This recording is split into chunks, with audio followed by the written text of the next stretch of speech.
Welcome to Enlightenment Unknown, Life of a Spiritual Nomad. Join Reiki Master and Quantum Healing expert Wes Coons as he guides listeners through the depths of self-discovery and spiritual enlightenment to uncover the version of you we haven't met yet.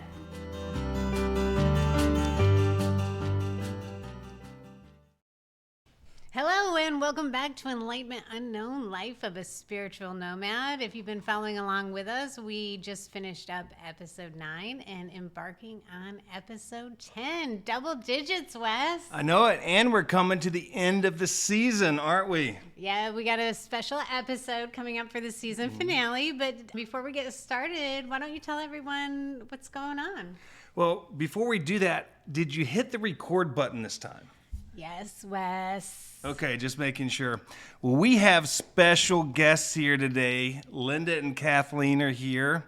And, we've talked about them a lot, and they came in earlier, and I got to listen to... What did we get to listen to?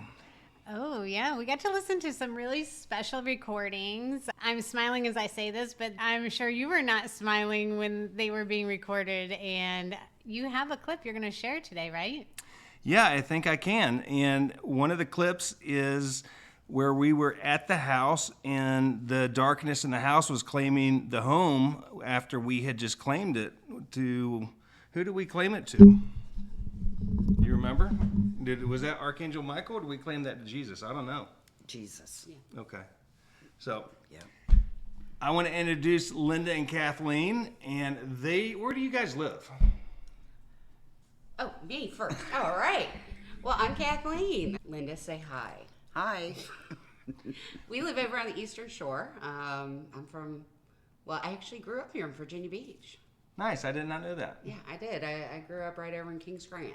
Yeah, that's cool. Right around the corner. Yep, right around the corner. Mm-hmm. Moved over to the shore 2001, and met up with Linda, I don't know. Seems like it's been forever ago, but it's really only been like 6 years. Maybe 6 years. Yeah, 6 years. Yeah. It's been I met y'all 5 years ago, and it was 5 years ago, really, right now, wasn't it? Yes, it was. Mm-hmm. Yeah. So one of the recordings we're going to play for you guys later was done 5 years and 2 weeks ago? On the 25th of May. Yeah. Mm-hmm. So I think last episode, what did we talk about? We talked about the going down to the dock and helping all those slaves go home. Remember that? Yes. That's just before everything got really crazy and it could leave the property and followed me then. Yeah, that was crazy. Yeah. So when we were on that dock, could you feel the heat? Because that felt like the dock was on fire and my legs were burning. Not as bad as you could. I don't know why I felt it so bad, but I swear I opened my one eye and I peeked. I thought there was a giant flame, and the flame and the little fire she started was out. I never felt heat. I was waiting to get pushed into the water. You didn't feel heat? I did not feel heat. Really? But I was terrified that we were going to get, all of us. Yeah, that water was creepy there, wasn't it? Yeah. Yeah. I was waiting to be shoved off the dock. I can't believe you didn't feel heat. I mean, I literally felt like there's a blowtorch at my feet the entire time. Mm-mm. I didn't feel heat, but it was really intense. Yes, that really was very, intense. very intense. Yeah. You walk down there, and it didn't feel like any part of your yard. Mm-hmm. It literally felt like you were walking into someplace 100% different. Well, they wouldn't let you on the dock, right? Isn't that what you said? No, they wouldn't. Yeah. They wouldn't. Initially, you three were able to get down there, and as I was coming down to the walkway, when I went to step out of the grass area of your backyard onto the walkway to the dock, I could not go. Every time I went to take that step, I was getting pulled backwards. Mm-hmm. And I remember Linda and you and even Sandra Grace telling me, "Come on, I can't." What do you mean you can't? I physically cannot make it past this point. Mm-hmm. I could not do it. And I think it was you, Linda, had to come up and clear it so that I could get down onto the dock, which I cursed you for later, by the way, because that's where I got that thing attached to me. Oh yeah, you got an attachment at some point, didn't you? Yeah, it was when we were helping to cross over. Oh my gosh, it was right at the tail end of us crossing him over, and the little boy was coming. I will never forget that little boy. And he was running, and I remember all he had on was shorts and his teddy bear. And I remember him looking up at me and asking me if the teddy bear could go with him. I remember that. But when he was running up, there was, the best way I can describe it, that most people won't understand it, is something like a gargoyle looking thing that was right behind him. And when he got into our circle, I knew I had to block it. Yeah. So I didn't see that. I didn't know that was following him. Yeah. Yeah, your back would have been to him. Mm-hmm. And I could feel it. I mean, I could feel claws. Yeah. Just digging into my back, and it was painful. It was very painful. But I just stood there. I'm not going to say anything. We got to get this little boy across. Once he's gone, then I'll get somebody to rip this thing off of me. Yeah. Now, were you guys able to see Scott come in? I did not. In my mind, I seen Scott come. And, he came down and threw that rag in my face because that's Scott, and grabbed them and pulled them through my chest. So, but you guys didn't see that. No, I did not. That's a trip, how we all were there. You didn't feel heat. I felt heat. You got something attached to you. Did y'all seen the guy in the boat, right? Oh, yes. Did you see Yes. him? Mm-hmm. And that fucker just disappeared. Yeah. How I remember it. I remember looking back and, where'd he go? Yeah, because I remember it. He went past us, and like 4 or 5 seconds later, I turned around and I looked at Sandra Grace, and she just had this smile on her face and just said, that spirits are gonna block us or try to keep us from focusing or something. I just didn't understand. Yeah. Then after we did that, I think the thing that shocked me next was when we had to call that psychic back. Wasn't he a psychic at that? Is that what he was? Remember, she called the guy on the phone, and he decided he told me at that point that I was going to be the caretaker. Remember, he was talking about me being the fucking caretaker. I'm like, I'm not going to be the guy. I'm not going to be the caretaker. I remember that. Yeah, ain't no fucking way I'm going to be the caretaker of this fucking place. No way. That was like a big deal that wasn't told to me. And every time it seemed like we did something, like at the mountain, or there was a rebirthing ceremony or something like that, there's this big piece of it that everybody kind of neglects to tell me. And like when we did the rebirthing ceremony, nobody told me I had to wait 21 days for it to be fixed. I'm thinking it would be fixed. We only talked about it for 3 months, and nobody said shit. So there was that. That was painful. More will be revealed. More will be revealed. So at one point, Linda, I don't know if Kathleen was there, but we walked upstairs with Sandra Grace, and something shoved us against the wall. Remember that? I do. Yeah. I think all Sandra heard was 2 clunks, and that was us get literally our backs against the wall like this, so we couldn't move. I'm like, there's that, Yeah, that one was pretty strange. Yeah. Yeah, that was weird. And how did you know that there was a little boy in the attic? Who's seen the little boy in the attic? Remember we cleared the little boy to the attic? I do. I do. How do I explain this in a way that you all will understand? I saw him, but not with my eyes. So was it more of a knowing, or did you see it in your mind?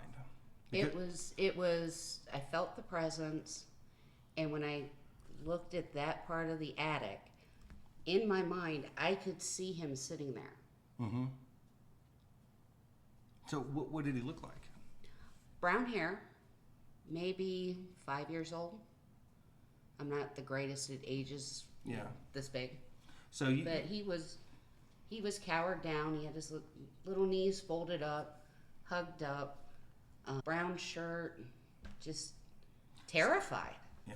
So did he look like in your mind when you seen it? Was he like translucent, or was it solid like No. you're seeing us right now? No, he was solid. Wow. He was very much solid. Mm-hmm. And that was one of the reasons I had Linda come over, because I needed somebody else to verify what I was seeing, mm-hmm. or at least what I thought I was seeing at the time. And she could feel him as well. And I think that's one of those things that's hard for people that don't have that kind of gift to understand, is you don't see all of this just with your regular eyes. There are times that you see it, Mm-hmm. I guess you'd say you see it within your head. Yeah. You see it, Or with your third eye. thank you. Yeah. A lot of the things that I say I see is more of a knowing, and then at some point there's like a flashcard that pops up and it'll show me what it looks like. Or I'll use my breath, so I'll exhale, and when I do, with my eyes closed in my mind, it's like a snow machine blowing out snow and the invisible man walking through the snow machine, then I can see it. So when I blow that white light, that energy on there, it lets me see things. Mm-hmm. It's interesting. But, I think one of the things I have noticed and surprised me is how unique everybody's gifts are. They are. It's like your fingerprint, right? It's that unique. Yep. Kathleen has a lot more gifts than I do. Mm-hmm. Hers are a lot stronger. But that's only because I don't let mine grow much more. I understand. But we complement each other so well on what we do. Mm-hmm. Y'all are a good team. Well, thank you. And if I haven't said it enough, thank you for saving me. Oh, we love you. We do. It was a hard time. It was. That was extraordinarily hard. Yeah, it was. And I remember that one time you guys, you all came over so often, and you didn't ask for anything from me. We didn't need anything from you. We were there to help you. I know, but I was a total fucking stranger, No, you weren't. My soul knew you. It did that. It did that. And even if it didn't, it's why we were given the gift to help people. Yeah. God gave us these gifts for a reason. Mm-hmm. At least that's how I look at it. And Yeah, I believe that. I thank God for letting you be one of them. Thank you. Thank you. You used to say all the time that I was special and I had gifts. Yep.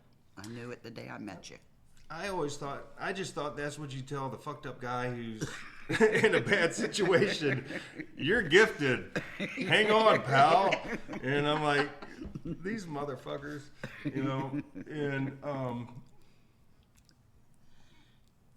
and I did, and that just surprised the hell out of me. Yeah. I think one of the first things that surprised, many things that surprised me. Remember when we had Kennedy in the garage and something was attached to her? Mm-hmm. And you did whatever you did to clear it, and I remember as you were doing that, Kennedy's my German Shepherd, and she's kind of looking back and she's watching something leave her back as it goes across the room and out the door. Yep. Remember that was crazy. That was crazy for me to see that, and it was just so many strange experiences. I don't know what all you guys seen in the house, but I remember just standing in the living room with Sandra Grace after we do all kinds of work, and she'd have this look on her face, and she's almost chewing her fingernails, and she's like, talking to herself or whoever the hell she's talking to, and I'm like, Sandra Grace, and she wouldn't. Sandra Grace, and finally she said, yes, honey. I said, it's not fixed. She's like, no, it's not fixed. Because you can see these teeth chattering in the corners, and you can see these faces peeking around the corner. And that damn... Did you ever see the video when the pool table would have the black smoke pouring off of it onto the floor at night? Did I ever show you that? I know you sent me several, and most of them around that table.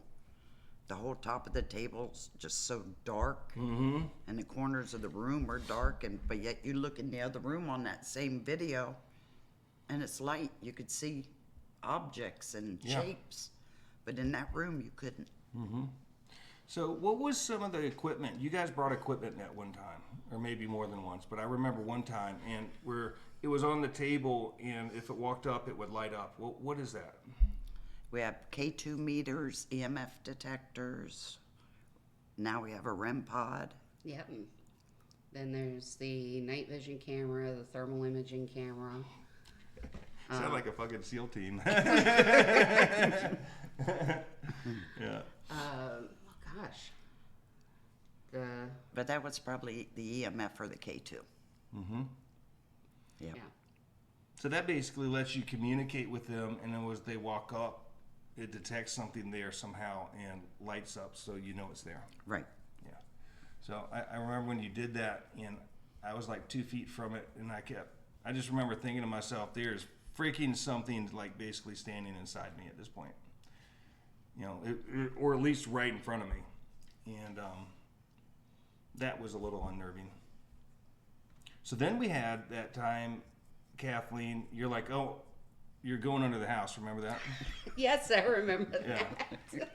And I'm like, really? And you know, I'm not going to let you go by yourself. So I'm sitting there and... Looking at me like I'm nuts. Yeah, I mean, you were having Let's like be a honest. full conversation with something. Do you remember what the conversation was at all? You know, the one thing I remember from that conversation was block the water. That's what it was. Block the water. Block the water. That's what I kept getting. Block the water. Block the water. And I remember, I don't even remember if I said it out loud. Because I was to the point, I was so frustrated that I remember saying, what do you mean block the water? How do we block the water? Are you talking groundwater? Are you talking water from the pool? Are you talking water from the creek? I was getting so frustrated because that's all it would get. Block the water. Yeah. Well, and we had, you know, off the back of the house had that sunroom, and there was some kind of energy line that went from the sunroom to the dock. Remember that? Yep. So I think for a while we thought that's what we needed to block. Yeah. And when Lakota came and fixed the house, which we'll talk about later, but she said that energy line there was Native Americans that were going in the spirit realm back and forth right there to get water and bringing it towards the house. That's what the energy line was. I never knew that. Yeah. So when that segment happened is me, her, and Ty, this is because we cleared the house, or we cleared that dock and all that like July 1st or something, because it's July 4th weekend that weekend. And then Lakota came and cleared the house like October 5th. So there was a good period of time there. And I just remember every time walking through that yard, you could just feel that. And when she came and did that part of her ceremony, a little sneak peek of what happened is she gave them, told them to carry magnolias, so we would know they were good, that they were good spirits. And the entire backyard smelled like magnolias, and it's October, and I didn't have magnolias. It was crazy. Wow. You didn't have magnolias. No.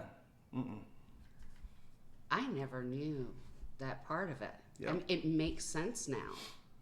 It makes sense why whatever I was communicating with kept saying, block the water. Yeah. Now it makes sense. So I don't know if, you know, I don't feel that was the power of the darkness of the house, though. So somebody we're going to have on the show in probably next couple weeks, is Karen. Do y'all know Karen? No. She's from up north. She cleared me a ton, but she had found something.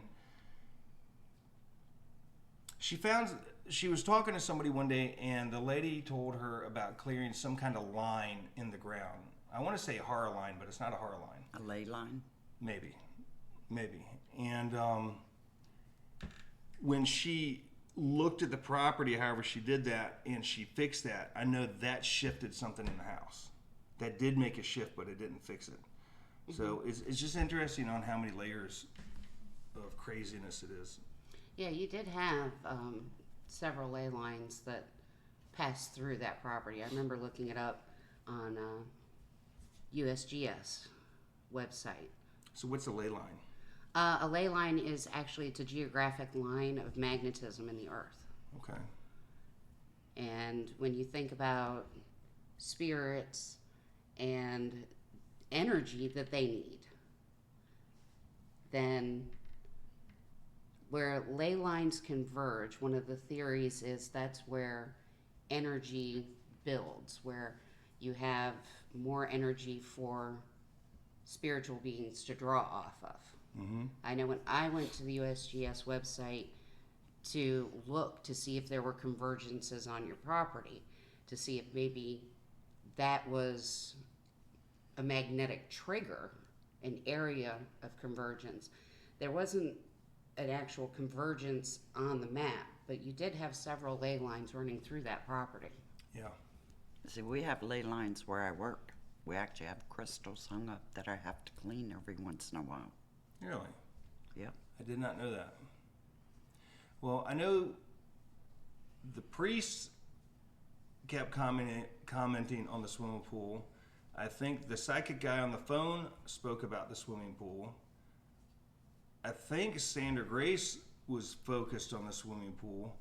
And, you know, the interesting thing is when the guy built the house, they had a bunch of paranormal stuff. Then the people that I bought the house from lived there 12 years, and I feel like they didn't for some reason. It like went dormant. And I don't know, why do you think that would be? The wife that was there, not to disrespect her, but I believe there was some psychological issues with her.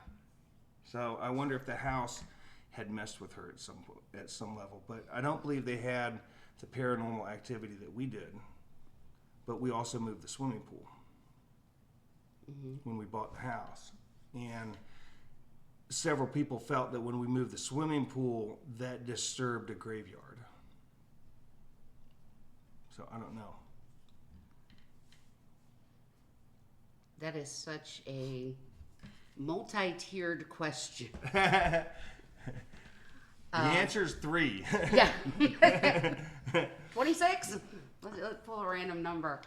From my perspective, at least, Linda, if you would like to chime in here, I think a lot of it has to do with the person that's there and how open they are spiritually Okay. to that kind of phenomenon. And with you having the gifts that you had, they would be attracted to you? Sure. Well, the funny thing is when I moved in there, I mean, nothing was turned on for me. I don't know at what point it turned on, but at one point everything was turned on. Like 100%. And then some. But Go ahead, spit ahead. it out. I firmly believe it was the trauma and what happened with your nephew yeah. that broke, how do I say this, broke the barriers, broke the walls, and turned it on. I can see that. Well, I've seen interviews where people got in a really bad car accident or something seriously traumatic happened, and afterwards, you know, those gifts turned on for them. Mm-hmm. So, but it was definitely interesting. And I think one of the funniest parts, if there was any funny parts, is after we did the dock and I argued with the psychic about not being the curator. And that guy's like, well, you need to go plant a white tree. And my neighbor had given me a white tree like 2 days before. I mean, what, that's God lining things up. And hell, I think I planted that tree, watered that thing, showered, was in the car in like 12 fucking minutes, man. I was out of there. Y'all were hanging out by the pool, and I'm like, I'm going drinking. At some level, I thought everything was good, but when I pulled out of that neighborhood, I remember thinking to myself, I think we made a mistake. And we did. So that house got significantly more powerful. So I don't think y'all came back to the house after that, did you? Yeah, we did. Yeah, we did. Did you? Yeah. Yeah. Yeah, it's such a blur. I have honestly lost count of how many times we came. It was so frustrating. We wanted so badly for each time to be the last time, or this has got to do it. This has got to be it this time. And I can remember being in tears leaving your house. Yeah. Knowing full well, I would look at Linda and I'm like, it's not enough. Yeah. Well, that was always a dark time for me when you guys would pull away. It was hard for us. It was hard for us because we wanted desperately to fix it for you. Yeah. We wanted to help remove some of that angst, some of the pain, so you could start healing in other ways. And it seemed like no matter what we did, it was just a Band-Aid. It was a Band-Aid over the problem, and when it ripped off, it bled more and more and more. And it was hard. It was such...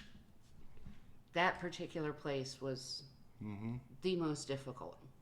Well, I just remember the anticipation, knowing, okay, whoever's coming on this day, and waiting, and then we would do our best, and then I'm like, all right, what next? Because Sandra Grace is like, the people that supposedly could fix it without question were always like 1 to 3 months out. Right.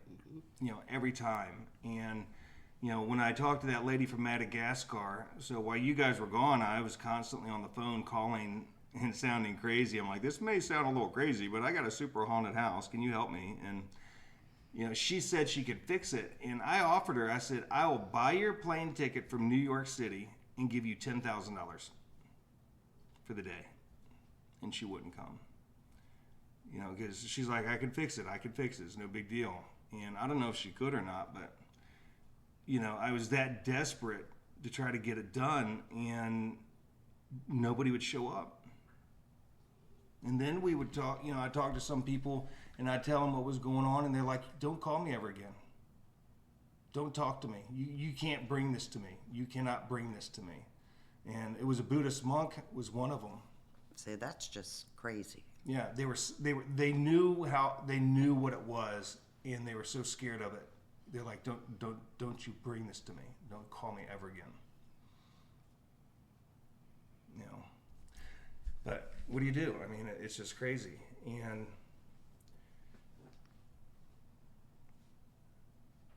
Well, I do remember at one point during the whole scenario, I don't think I ever said it to your face.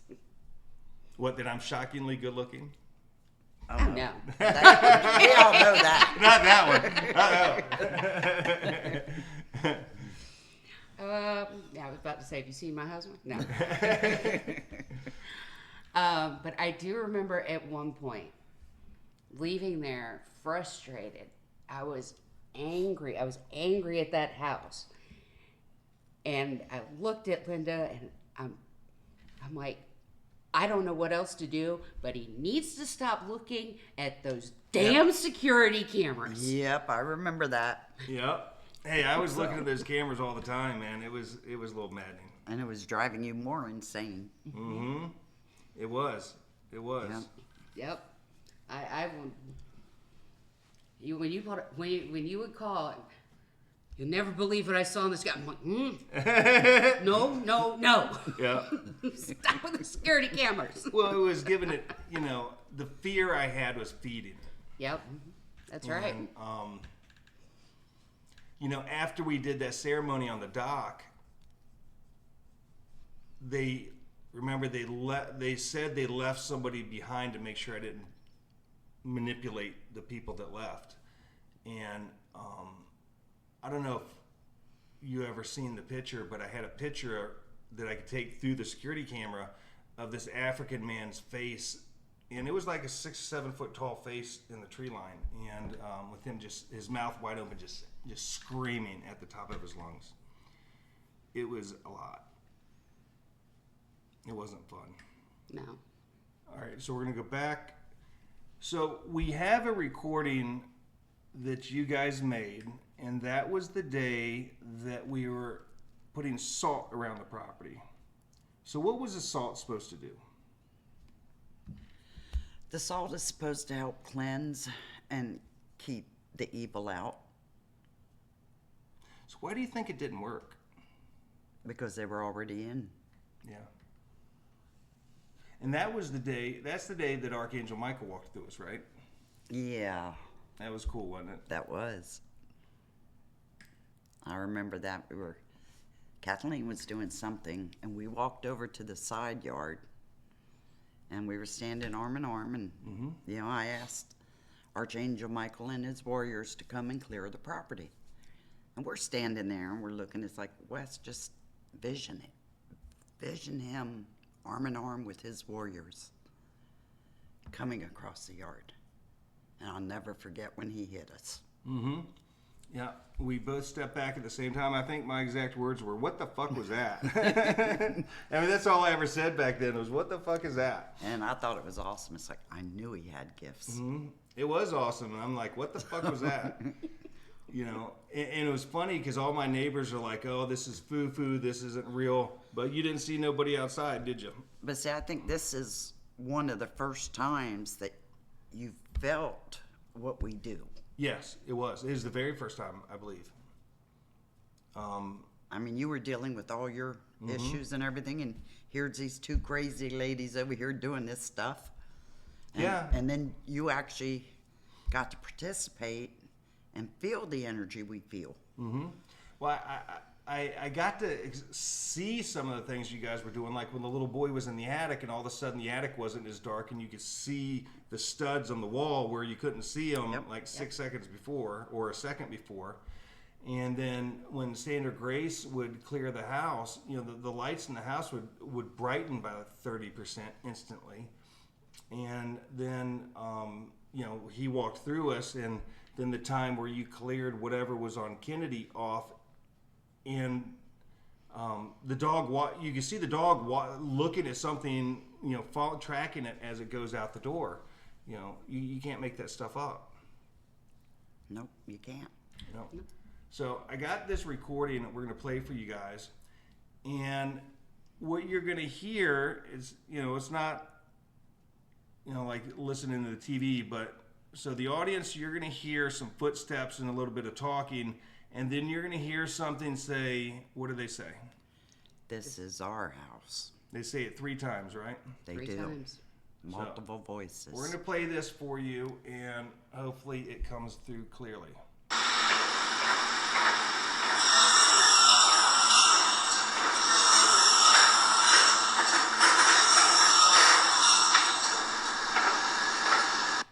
So you could clearly hear something say, "This is our house," or at least seemed clearly to me. So I'm going to play it again. This is our house. So that was after we were in the front yard and I was saying, "This is my house," right? Right. For some reason I thought we had a recording that said there was legions. But whatever it was, there was a shit ton of them. Yeah. And I could not convince them to pay me $1 a month per person rent. That's a shame. You'd have made a lot of money. I'd add some money.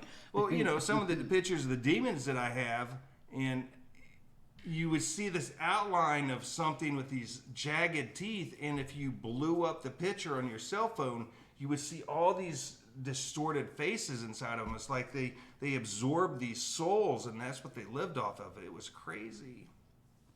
Yeah. So I think there was at least 5 portals going in the house, because you can see it on the security camera that you guys loved when I watched it.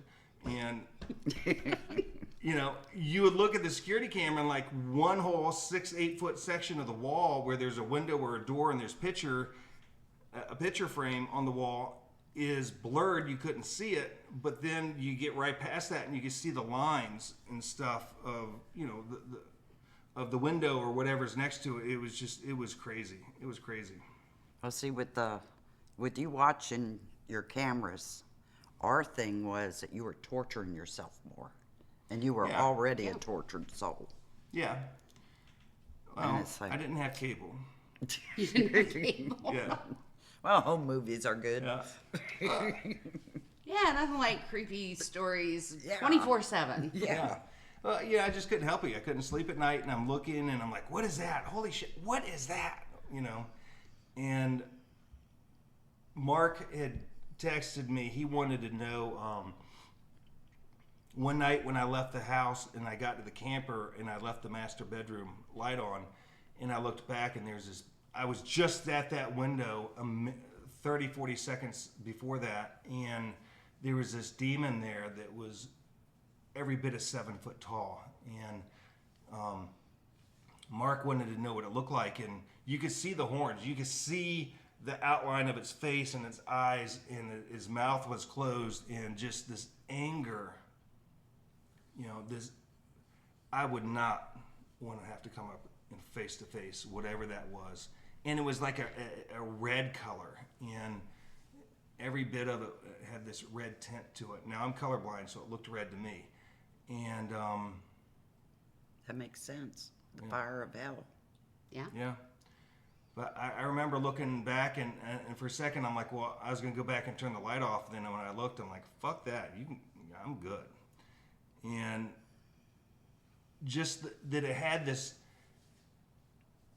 some of the things in the house were just like, I'm here. Then some of them were problem solving, cunning, whatever they were. I mean, they knew what was going on. It was like having a person there that could problem solve and think. And that's what this was. And I just remember the look on its face, and I'm flicking it off, telling it to fuck off, and at the same time I'm like, man, I was scared. You know, I was literally just looking out that window. Yeah, it's one thing when you're dealing with residual energies. Mm-hmm. It's something totally different when you're dealing with something with intelligence and it's non-human. Yeah. You see, but whatever it was that was there, for the longest time, I didn't feel evil in that house. No, it hid itself very well from us It did. for several visits. Yeah, before it actually showed its strength. Yeah. For me, it was on the dock. And I still to this day, I mean, I can remember, goodness gracious, not even a month ago, Linda and I were listening to one of your casts, and I remember looking at Linda and going, that is the one thing I regret the most, was stepping over that threshold onto that dock. Mm-hmm. Like, I should never have done that. The thing I regret the most was going back into that room. Yes, that too. I did not want to go. I mean, whatever was in there, I did not want to be locked in with. No. That was scary. Mm-hmm. So, because I know y'all were standing with me, and the whole time I'm like, I don't want to do this. I don't want to do this. Yeah. And what she's talking about is when we had pushed that demon into the big walk-in closet and secured it, and Sandra Grace had said that we needed to go in there and open the window and release it out for whatever reason. We still don't understand what that was supposed to be. And But you went in there and it sounded like you were fighting a man. It was really intense in that room. I mean, that room was so heavy, it's like you're almost gasping for air. Yep. And then I couldn't get the stupid window open. It's like, how do I do this? Yep. I remember when the priest came over, one of the things he did is we pulled down that attic steps. Do you remember the Santa Claus that was up there? Oh, yeah. Yeah, and it scared the hell out of you. The priest looked up, and I thought he was going to have a heart attack right then and there, and it was a mannequin of a Santa Claus. I remember that. He looked at me, and his words were, "Jesus Christ." I'm like, sorry. I don't think he said it in a holy way either. But it was interesting. So what do you think about all that, Andrea? I think it is just terrifying. I'm glad I wasn't there for it.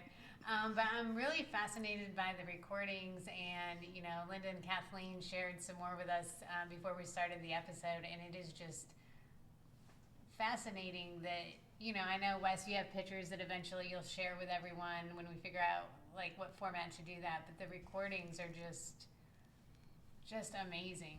Mm-hmm. Well, I went through I found my old camera yesterday, or the day before, and there were some pictures there that I was looking for, and there's one picture of me standing in the RV, and you can clearly see some kind of demonic dog thing next to me with its mouth open. It's creepy. I'll show it to you when we're done. Cool. And then we had the picture. I found the picture of the little lady that was washing my dishes. So you can see her clearly. She's cute. Yeah. I love that picture. Yeah. Mm-hmm. Yeah. Well, until we were in the house that night, and I was talking about her, and she stopped and she looked at me. Then I'm like, oh, I'm done. I'm done. When she had a knowing like that, I'm like, I don't know how that's possible. So if somebody's going through something like this, you guys can help, right? We will do our best to help. Mm-hmm. Yes. To say we can help, Mm-hmm. yeah, no 100% guarantee there, but we do our best. Yeah. We've had several places that we've gone to help people and get these things out of their house, give them peace. Yeah. And we've got one guy that we've gone several times. And honestly, until he's willing to let it go, we can't do anything. Yeah. You have to be willing to let it leave. Absolutely. And he's, for some reason, he hangs on to it. Mm-hmm. Well, I was willing to let mine go. And we tried. We tried with. Yeah, yeah. So the funny thing is, whenever I see the guy that owns the house now, I'm like, "How you sleeping?" He's like, "Oh, I sleep like a baby." I'm like, "Good for him. Good for him." So if you have something like this going on and you would like to connect with Linda and Kathleen, reach out to us through my Instagram, VB Healer. And what's your Instagram, Andrea? An Abundant Universe. Yep, you can reach through her. And what's the name of the new book you just had published? Why Vibrational Mastery, a high vibration is your superpower. That's right. So if you want to change your life, buy her book.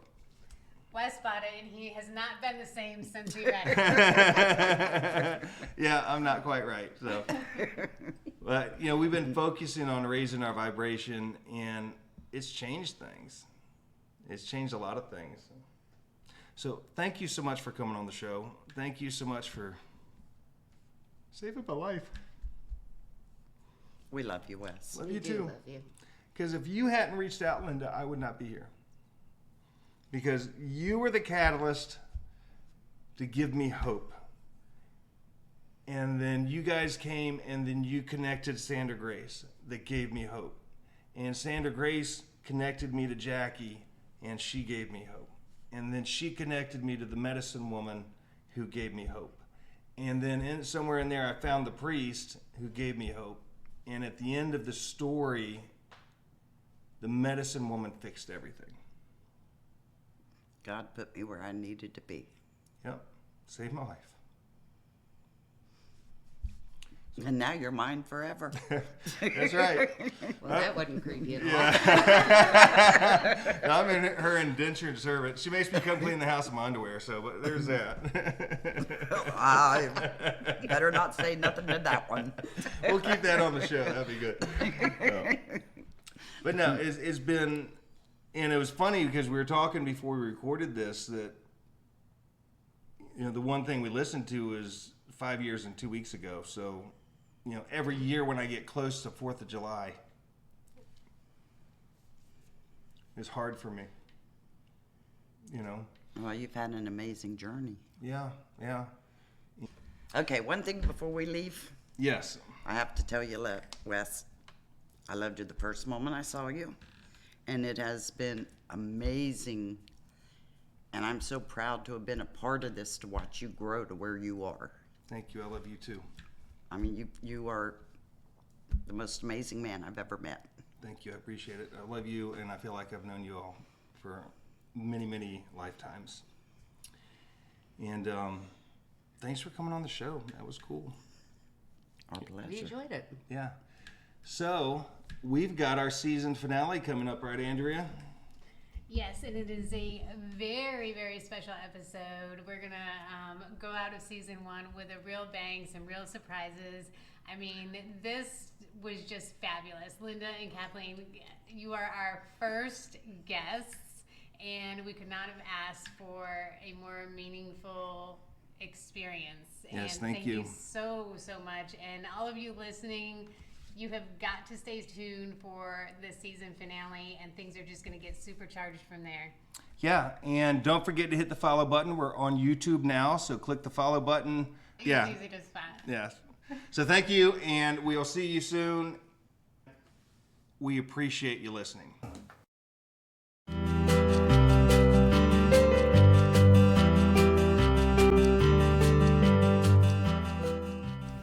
You've been listening to Enlightenment Unknown with Wes Coons, your guide on the quest for self-discovery and the version of you we haven't met yet.